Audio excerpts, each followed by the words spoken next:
all the rest, nailed it. But the handshake at the end, Nope. So how do I properly handshake? It's...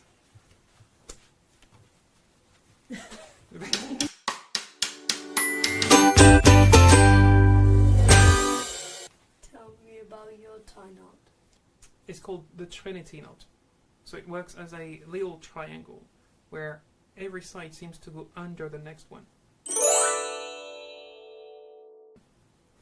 I like it because it seems quite geometric, quite almost symmetric. It's a nice triangular shape.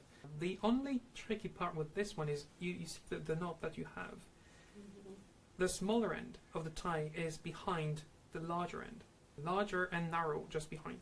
This one you have the narrow one in the collar. You can't see, but I have one in here and the other one in the collar, which is another thing that I like about this knot. It's the only one that I know of which goes that way. Well, that's something very interesting. Maybe one day I can come back with a tie like that. Then we can do that. You can show me how to do that one.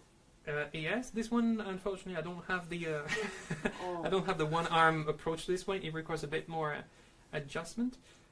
I even have a knot with 2 separate ties. You need 2 ties to do 1 knot. 2 ties just to do 1 knot. Yes. This one sounds more simple. Thank you so much. Oh, you're welcome, my pleasure.